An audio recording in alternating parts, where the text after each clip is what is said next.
시청자 여러분 안녕하십니까? 윤석열 대통령이 결국 체포됐습니다. 제가 여러 차례 말씀드린 대로 결국 그는 48시간 내에 구속영장까지 발부가 될 것입니다. 아니, 청구돼서 발부될 것입니다. 현직 대통령으로서 처음 체포 구속이 되는 대통령이 되고 있습니다. 시청자 여러분, 이 보수 입장에서는 참으로 참담한 광경입니다. 역사상 가장 최악의 찌질이 보수 대통령, 아니 좌파 우파를 통틀어서 가장 찌질한 비겁한 무책임한 대통령,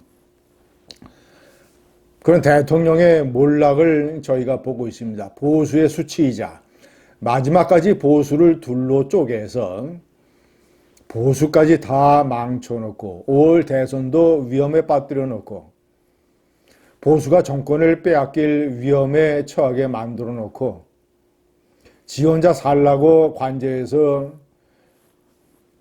보름 가까이 버티다가 결국은 공수처에 끌려갔습니다.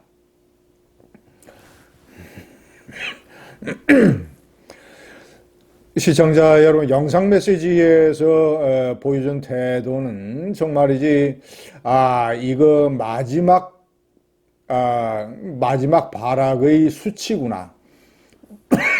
보수의 개망신이구나. 이런 느낌을 지울 수가 없었습니다. 그는 모든 것을 불법이라고 주장을 했습니다. 법이 무너졌다고 이 궤변을 늘어놨습니다.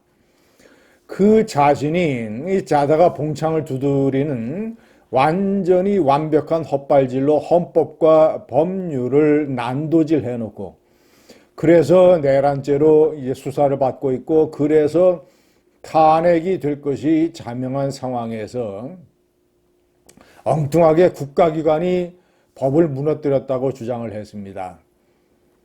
수사권이 없는 기관에서 수사를 하고 영장을 받았다.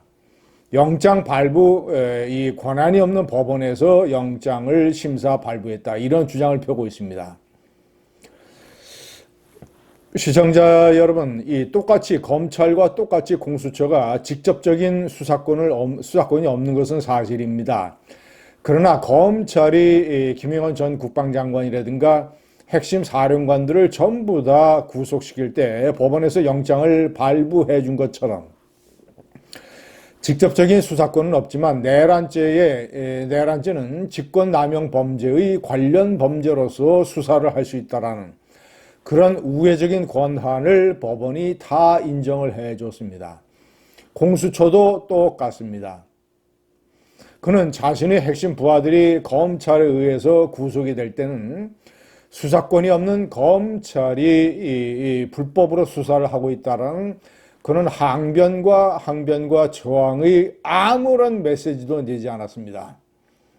자신의 부하들이 줄줄이 감옥에 갈 때는 침묵을 지키고 있다가 비겁하게 체포의 칼날이 자기 목에 들어오니까 그때서야 저항을 하면서 공수처에 수사권이 없다 이런 식의 논리를 폈던 것입니다.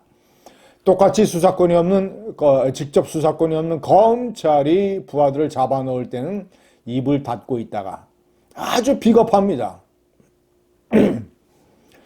시청자 여러분, 영장 발부 권한이 없다고 서울지법을 비판을 하는데 엄연히 서울지법은 형식적, 법률적으로 보면 대통령 관저를 관할하는 지역의 법원입니다. 공수처가 기소는 중앙지법에 하도록 되어 있지만 영장 청구는 어느 법원에 해야 되는지 아무런 제한 규정이 없습니다. 공수처가 물론 영장 발부에 편리한 판사를 쇼핑했다라는 지적이 가능합니다. 그러나 형식적으로 법률적으로 아무런 문제가 없는 것입니다. 합법적인 것입니다. 관저를 관할하는 법원이 서울지방법원이기 때문에 그렇기 때문에 판사들이 영장을 2차례나 발부를 했고 그리고 이의 신청을 모두 법원이 기각을 했습니다. 합법이냐 불법이냐를 따지는 법원이 합법이라는 판정을 두세 차례 이미 다 내린 것입니다. 때문에 수사권의 문제도 아무런 문제가 없고 법원이 최종 결정을 하는 문제이기 때문에 영장 발부도 아무런 문제도 없고, 그런데 이런 지엽적인 것을 다투면서 제가 거꾸로 한번 물어보겠습니다. 그러면 내란죄 수사권, 직접적인 수사권을 가지고 있는 경찰이 수사를 하고 경찰이 신청을 하고 검찰이 청구한 영장을 법원이 발부를 했을 때, 그러면 차제에 경찰의 손에 이끌려서 이 체포되는 것을 원했던 것이냐? 대통령의 품격, 무슨 뭐 국격 이런 거 줄창 얘기하면서 공수처나 검찰 같은 한 단계 상급 기관의 수사나 영장 집행보다 한 단계 하급 기관인 경찰이 영장을 집행을 했으면 그때 경찰의 손에 끌려가기를 바랬던 것이냐? 논리적 모순입니다. 현실과도 맞지 않고 얄팍하게 비겁하게. 시청자 여러분, 여러 차례 마지막 영상 메시지에서 다수의 국민이 자신을 지지하고 다수의 젊은이들이 자유민주주의의 열정 때문에 자신을 지지하는 식으로 호도를 했습니다. 아주 얄팍합니다. 전체 국민의 70% 이상이 체포와 탄핵을 지지합니다. 이 탄핵 반대 집회에 참석을 했던 젊은이들이 과연 전체 젊은이들의 몇 퍼센트나 되겠습니까? 한 줌밖에 안 되는. 그런 걸 놓고 무슨 젊은이들과 국민들의 다수가 자신을 지지한다고 선동적인 정치인의 아주 얄팍한 그런 궤변, 선전수를 대통령이 차용을 하고 있습니다. 너무 얄팍합니다.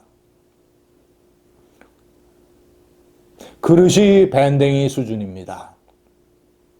당당하게 나는 이러이런 일을 했다.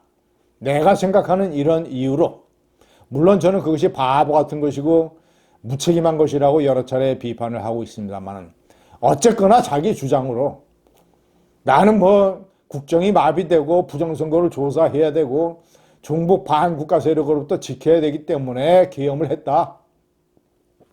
구체적인 방법론으로 정치인들 다 체포하라고, 주요 정치인들 체포하라고 했고, 국회 봉쇄하라고 했고, 총을 쏴서라도 문을 부수고 들어가서 국회의원들 전부 끌어내라고 했고, 국회 운영비 전부 끊으라고 했고, 비상입법기구 만들라고 했고, 그리고 2차, 3차 계엄을 하면 된다고 내가 다 얘기했다. 지시했다. 사실이다. 부하들의 증언이 다 사실이다. 내가 모든 것을 책임질 터이니 부하들은 내 명령에 따른 죄밖에 없으니 이들은 용서해 달라. 적어도 친위 쿠데타를 일으킨 대통령, 국가의 지도자 정도라면 이렇게 얘기해야 되지 않습니까? 비겁하게 부하들이 증언한 것을 전부 나는 그런 일 한 적 없다. 자기만 살려고, 자기 몸 하나 빼내려고. 엄동설안의 부하들은 전부 다 감옥 가 있는데 그 가정들이 군인연금의 상당 부분 감액 때문에 경제적인 위기에 처할 이런 상황인데, 자기 하나 등 따숩고 배부르게 살겠다고 모든 것을 부인을 하면서 국민을 속이고 거짓말을 해야 되고 끝까지 영상 메시지로 국민을 속였습니다.